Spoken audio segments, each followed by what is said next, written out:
Commercial building ചെയ്യുന്ന സമയത്ത് glass വർക്കുകൾ എങ്ങനെയൊക്കെ ചെയ്യാന്നുള്ളതാണ്. അത് ഫിക്സഡ് ആയിക്കോട്ടെ, ഡോർ ആയിക്കോട്ടെ, ഇന്ന് നമ്മൾ പരിചയപ്പെടാൻ പോകുന്നത് അതിനെ പറ്റിയാണ്. നമസ്കാരം, ഞാൻ ആകാശ് അഗസ്റ്റിൻ. ഗ്ലാസ് ആൻഡ് വിൻഡോസിലേക്ക് സ്വാഗതം.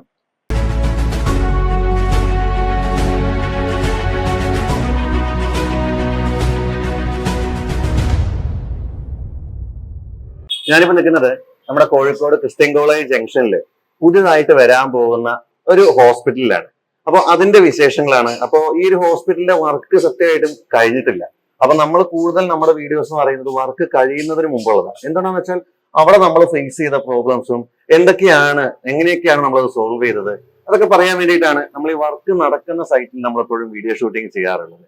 ഇപ്പൊ നമ്മൾ നിൽക്കുന്നത് ഒരു പാസേജിലാണ്. പാസേജ് എന്ന് പറഞ്ഞാൽ എന്റെ സൈഡിൽ രണ്ട് ബിൽഡിങ്ങുകളാണ്. ഈ രണ്ട് ബിൽഡിങ്ങുകളും നമ്മളാണ് കംപ്ലീറ്റ്ലി സൈഡ് ഫുള്ള് ഗ്ലാസ് ഇട്ടിരിക്കുന്നത്. അതുപോലെ തന്നെ ഫ്രണ്ടിൽ ഡോറ് ഫിക്സഡ്, ഇങ്ങനെ ഒരുപാട് ഹാൻഡ് റൈൽസ് ഒക്കെ ആയിട്ട് ഒരുപാട് ഗ്ലാസ് വർക്കുകൾ നമ്മൾ ചെയ്തിട്ടുണ്ട്. അപ്പൊ ഇതില് നമുക്ക് ഈ ഒരു രണ്ട് ബിൽഡിങ്ങുകൾ കണക്ഷൻ ചെയ്തുകൊണ്ട് ഏറ്റവും മുകളിൽ നിങ്ങൾക്ക് കാണുന്നത് അതൊരു ഗ്ലാസ് ഇട്ടതാണ്. നിങ്ങൾക്ക് സ്കൈലൈറ്റ് ആണ് ഏറ്റവും കൂടുതൽ കാണുന്നത്, പക്ഷെ മുകളിൽ നമ്മൾ ഗ്ലാസ് ആണ് ഇട്ടിരിക്കുന്നത്.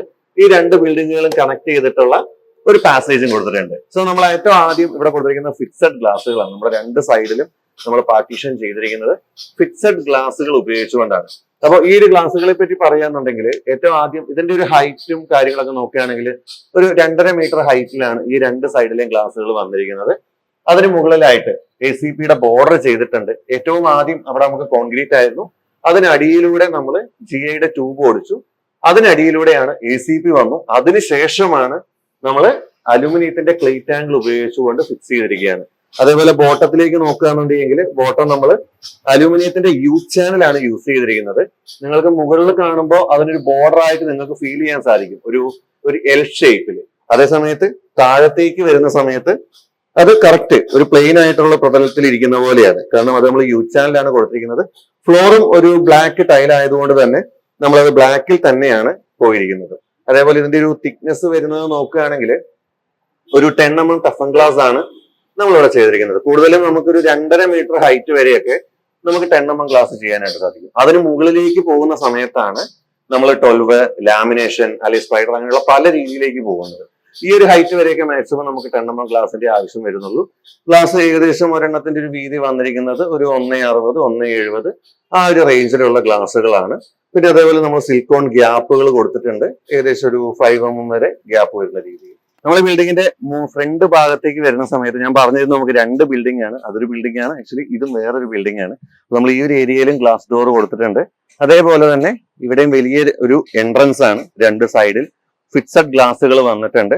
അതേപോലെ നടുഭാഗത്തായിട്ട് ഓപ്പൺ ഡോർ എന്ന രീതിയിലേക്കാണ് നമ്മൾ ചെയ്തിരിക്കുന്നത്. ഡോറിന്റെ വിട്ട് ഏകദേശം നമ്മൾ കൊടുത്തിരിക്കുന്നത് 1.10 മുകളിലേക്ക് 2.10, അതായത് സ്റ്റാൻഡേർഡ് ആയിട്ടുള്ള ഹൈറ്റിൽ തന്നെയാണ് നമ്മൾ പോയിരിക്കുന്നത്. ബാക്കി ഗ്ലാസുകളൊക്കെ നമ്മൾ ഫിക്സ് ചെയ്തിരിക്കുന്നത് നമ്മൾ തൊട്ട് മുമ്പ് പറഞ്ഞ പോലെ തന്നെ ബോട്ടം നമ്മൾ അലുമിനിയത്തിന്റെ ചാനലും മുകളിലായിട്ട് അലുമിനിയത്തിന്റെ തന്നെ എല്ലാ ആംഗിളും യൂസ് ചെയ്തിട്ടുണ്ട്. അതിനുശേഷം മുകൾ ഭാഗത്തുനിന്ന് ACP താഴത്തേക്ക് ഇറങ്ങി വന്ന് കവറും ചെയ്തായിട്ടുണ്ട്. അപ്പൊ നമ്മൾ ഈ രീതിയിൽ ചെയ്യുന്ന സമയത്ത് നമ്മൾ എപ്പോഴും ശ്രദ്ധിക്കേണ്ട 1-2 കാര്യങ്ങൾ. നമ്മൾ ഇങ്ങനെ ചെയ്യുമ്പോൾ ഇപ്പൊ നമുക്ക് ഇവിടെ ഒരു ഓവർ പാനൽ കാണാനായിട്ട് സാധിക്കും. എന്തുകൊണ്ടാണ് നമ്മൾ ഓവർ പാനൽസ് എപ്പോഴും യൂസ് ചെയ്യുന്നതെന്ന് ചോദിച്ചാൽ നമുക്കെപ്പോഴും 2.10 ആണ് എപ്പോഴും ഡോറുകളുടെ ഹൈറ്റ്. പലപ്പോഴും പല ഗ്ലാസ് ഡോറുകളും 3 മീറ്റർ വരെ ഹൈറ്റുകളൊക്കെ നിങ്ങൾ പോയിരിക്കുന്ന കാണാൻ പറ്റും. അങ്ങനെ ഹൈറ്റ് വിട്ട് ഒക്കെ കൂടുന്ന സമയത്ത് നമ്മൾ ഇതിന് ബോട്ടത്തിലായിട്ടുള്ള ഫ്ലോ സ്പ്രിങ്, ഇതിന് ബോട്ടത്തിൽ കാണുന്ന ആ ഒരു ബോക്സ് ആണ് ഫ്ലോ സ്പ്രിങ് എന്ന് പറയുന്നത്. ഈ ഒരു സ്പ്രിങ്ങിന്റെ വെയിറ്റ് ലോഡ് കാൽക്കുലേറ്റ് ചെയ്തിട്ട് വേണം ഗ്ലാസ് കൊടുക്കാനായിട്ട്. അതായത് ഈ ഒരു സ്പ്രിങ് വരുന്നത് 80 kg മുതലാണ്, 80 kg മുതൽ. അത് മുതൽ ഏകദേശം 200 kg വരെയുള്ള ഹെവി ആയിട്ടുള്ള ഫ്ലോ സ്പ്രിങ് നമുക്ക് അവൈലബിൾ ആണ്. പലപ്പോഴും പലരും ചെയ്യുമ്പോൾ ഇതൊന്നും ശ്രദ്ധിക്കൂല. ജസ്റ്റ് എന്ത് ചെയ്യുന്നു, വലിയ ഗ്ലാസ് കൊടുക്കുന്നു, 2.5 മീറ്റർ 3 മീറ്റർ ഹൈറ്റുള്ള ഗ്ലാസ് കൊടുക്കും, എന്നിട്ടോ 80 kgയുടെ ഫ്ലോ സ്പ്രിങ് കൊടുക്കും. അപ്പൊ അത് ഓട്ടോമാറ്റിക്കലി കുറെ നാൾ കഴിയുന്ന സമയത്ത് കംപ്ലൈന്റ് വരാനുള്ള ചാൻസസ് കൂടുതലാണ്. അതുകൊണ്ടാണ് നമ്മൾ ഈ ഒരു ഗ്ലാസ് വെക്കുന്ന സമയത്ത് അതിന്റെ മെഷർമെന്റ് അനുസരിച്ചും അതിന്റെ തിക്നെസ് അനുസരിച്ചും വേണം അതിന്റെ ഫ്ലോ സ്പ്രിങ് കൊടുക്കുക എന്നുള്ളത്. ഇപ്പൊ നിങ്ങൾ പലപ്പോഴും നിങ്ങളതിനെ ശ്രദ്ധിച്ചാൽ മതി. നിങ്ങളുടെ ഡെയിലി ലൈഫിൽ പല ഓഫീസിലും പല വീടുകളിലൊക്കെ ചെല്ലുന്ന സമയത്ത് നമ്മൾ തുറക്കുന്ന സമയത്ത് സൗണ്ട് കേൾക്കുക, ഒരയുക, അല്ലെങ്കിൽ അലൈൻമെന്റ് പ്രശ്നം വരിക, ഇങ്ങനെയുള്ള പ്രശ്നങ്ങളൊക്കെ വരാനുള്ള ഏറ്റവും ബേസിക് ആയിട്ടുള്ള റീസൺ എന്ന് പറയുന്നത് നമ്മൾ ഇതിന്റെ ബോട്ടിൽ കൊടുത്തിരിക്കുന്ന ഫ്ലോ സ്പ്രിങ്ങിനെ ഡിപ്പെൻഡ് ചെയ്തിട്ടാണ്. പിന്നെ നമ്മൾ ഇത് ഓപ്പൺ ചെയ്തിരുന്ന സമയത്ത് നമ്മൾ 2 ലോക്കിംഗ് സിസ്റ്റം കൊടുത്തിട്ടുണ്ട്. ഒന്ന് നമ്മൾ ഗ്ലാസിൽ തന്നെ ലോക്ക് ചെയ്യുന്ന രീതിയിൽ, അതായത് നമുക്ക് കുഞ്ഞിനെ ലോക്ക് ചെയ്യാനൊക്കെ ബുദ്ധിമുട്ടുണ്ടെങ്കിൽ നമ്മൾ ഗ്ലാസിൽ തന്നെ ലോക്കിംഗ് സിസ്റ്റം കൊടുത്തിട്ടുണ്ട്. അതിന്റെ തന്നെ ലോക്ക് അതിന്റെ ഒരു പെയർ ആയിട്ട് വരുന്ന ഇവിടെ വരുന്നുണ്ട്. അതിന് പുറകിലായിട്ട് ഹാൻഡില് ഒരിടിയുടെ ഹാൻഡിലാണ് നമ്മൾ കൊടുത്തിരിക്കുന്നത്. ഈ ഹാൻഡിൽസ് ഒക്കെ എപ്പോഴും നമുക്ക് കസ്റ്റമൈസ് ചെയ്യാൻ പറ്റും. ഇതൊക്കെ നമുക്ക് ഏറ്റവും ബേസിക് ലെവലിൽ വരുന്ന ഹാൻഡിൽസ് ആണ്. ഇതേ ഹാൻഡിൽസ് തന്നെ നമുക്ക് ടോപ്പിൽ 2 ടൺ ഹൈറ്റ് വരുന്ന ഹാൻഡിൽസ് ഉണ്ട്, ബ്ലാക്ക് ഉണ്ട്, ഗോൾഡൻ ഫിഷ് ഉണ്ട്, അങ്ങനെ ഒരുപാട് കളേഴ്സിൽ നമുക്ക് അവൈലബിൾ ആണ്. പക്ഷെ അത് നമ്മുടെ ഇന്റീരിയറിനും നമ്മുടെ ഏരിയയ്ക്ക് അനുസരിച്ചാണ് നമ്മൾ കസ്റ്റമൈസ് ചെയ്യുന്നതും നമുക്ക് ഏതാണ് വേണ്ടത് എന്നുള്ളതനുസരിച്ചാണ്. പിന്നെ അതേപോലെ നമ്മൾ ബോട്ടത്തിൽ ലോക്ക് കൊടുത്തിട്ടുണ്ട്. അത് കുറച്ചും കൂടെ സേഫ്റ്റി ആയിട്ടുള്ള ലോക്കാണ്. നമ്മൾ അതിന് കട്ടൗട്ടും കാര്യങ്ങളെല്ലാം കൊടുത്തുകൊണ്ട് തന്നെയാണ് ബോട്ടത്തിൽ ലോക്ക് വന്നിരിക്കുന്നത്. അതുകൊണ്ട് 2 ലോക്കിംഗ് സിസ്റ്റമാണ് നമുക്ക് ഇതിന് വന്നിരിക്കുന്നത്. പിന്നെ കംപ്ലീറ്റ്ലി ഒരു SS ഗ്ലോസി ആൻഡ് മാറ്റ് ഫിനിഷിലാണ് ഇത് കൂടുതലും വന്നിരിക്കുന്നത്. ഫിറ്റിംഗ്സ് എല്ലാം നിങ്ങൾക്ക് കാണാൻ പറ്റുന്നത്. ടോപ്പിൽ നമുക്ക് ഓവർ പാനൽസ് വന്നിട്ടുണ്ട്, സ്മോളിൽ വന്നിട്ടുണ്ട്. ഇതെല്ലാം നമ്മൾ SS 304 തന്നെ നമ്മൾ ചെയ്തിരിക്കുന്നതാണ്. വാറണ്ടിയുടെ ആയിട്ടുള്ള ഫിറ്റിംഗ്സ് ആണ് നമുക്ക് കൂടുതലും വരുന്നത്. നമുക്ക് ഏറ്റവും നല്ല ഫിറ്റിംഗ്സ് ഒക്കെ നോക്കുകയാണെന്നുണ്ടെങ്കിൽ ഡോർമ, ഓസോൺ, ടൈറ്റൺ ഇങ്ങനെയുള്ള ഹാർഡ്വെയർസ് ഒക്കെ നമുക്ക് അവൈലബിൾ ആണ്. ഇപ്പോഴും നമ്മൾ ഈ ഹാർഡ്വെയർസ് ഒക്കെ എടുക്കുന്ന സമയത്ത് ഏറ്റവും കൂടുതൽ ശ്രദ്ധിക്കേണ്ടത് ഇതിന്റെ 304 ആണോ, അതിന് എത്രത്തോളം വാറണ്ടി കിട്ടും, അതുപോലെ തന്നെ അതിന്റെ പ്രവർത്തനം എങ്ങനെയുണ്ട്, അതിന്റെ റിവ്യൂസ് പലപ്പോഴും ചോദിച്ചിട്ട് വേണം ഗ്ലാസിന്റെ ഫിറ്റിംഗ്സുകൾ എടുക്കാനായിട്ട്.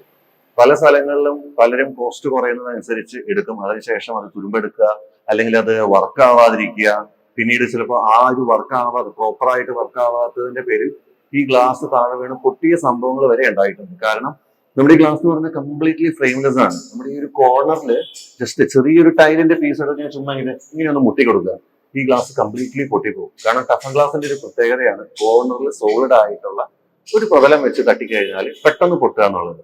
അപ്പോൾ നിങ്ങളൊന്ന് ആലോചിച്ച് നോക്കും, ഇതിന്റെ ഫ്ലോർ സ്പ്രിങ് ചെറിയൊരു അലൈൻമെന്റ് തെറ്റി ഫ്ലോറിലേക്കൊക്കെ പോയിട്ടുണ്ടെങ്കിൽ പെട്ടെന്ന് പൊട്ടൂലേ. അതുകൊണ്ടാണ് നമ്മൾ ഏറ്റവും നല്ല ഹാർഡ്വെയർസ് യൂസ് ചെയ്യുക എന്ന് പറയുന്നത്. ഗ്ലാസ് നിങ്ങൾ ടഫണ്ട് മസ്റ്റായിട്ട് യൂസ് ചെയ്യണം. അതേപോലെ തന്നെ ഇമ്പോർട്ടന്റ് ആണ് അതിന് യൂസ് ചെയ്യുന്ന ഹാർഡ്വെയറും എന്ന് പറയുന്നത്.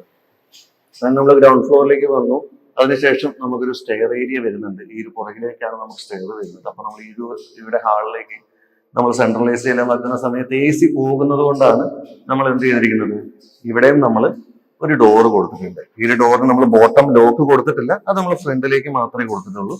അതിന് പകരം നമ്മൾ ഈ ഒരു ഹാൻഡിലിന്റെ ഇവിടെയായിട്ട് 2 ലോക്കുകൾ നമ്മൾ ഈ രീതിയിലേക്ക് കൊടുത്തിട്ടുണ്ട്. പിന്നെ നേരത്തെ നമ്മൾ പറഞ്ഞത് അതേ സിസ്റ്റം തന്നെയാണ്. വർക്ക് കംപ്ലീറ്റ് ആവാത്തത് കൊണ്ട് ക്ലീനിങ്ങും കാര്യങ്ങളൊക്കെ ഇപ്പോഴും പെൻഡിങ് ആണുള്ളത്. പിന്നെ നമുക്ക് ഓവർ പാനൽ വന്നിട്ടുണ്ട് ടോപ്പിൽ, അതേപോലെ തന്നെ ഗ്ലാസ് ഫിറ്റിംഗ്സ് ഇതെല്ലാം നമ്മൾ 304 തന്നെയാണ് ചെയ്തിരിക്കുന്നത്. അതേപോലെ തന്നെ ഗ്ലാസിന്റെ തിക്നെസ് പറയാന്നുണ്ടെങ്കിൽ നമ്മൾ 10 mm തിക്നെസ്സിലാണ്. ഇത്രയാണ് നമുക്ക് ഏറ്റവും മെയിൻലി ഗ്രൗണ്ട് ഫ്ലോറിൽ പറയാനുള്ളത്. അതേ സമയത്ത് ഇതേ സാധനം നമുക്ക് നല്ല വെയിലടിക്കുന്ന ഏരിയ എന്നുണ്ടെങ്കിൽ നമുക്ക് UV glass, UV painting, UV stickering ഇങ്ങനെയുള്ള പല ഓപ്ഷൻസും നമുക്ക് ഇതിൽ ചെയ്യാൻ പറ്റും. അതെല്ലാം നമ്മൾ ഏറ്റവും ആദ്യം തന്നെ നോക്കി ഫൈനലൈസ് ചെയ്തതിന് ശേഷം വേണം ഗ്ലാസ് വർക്ക് ചെയ്യാനായിട്ട്.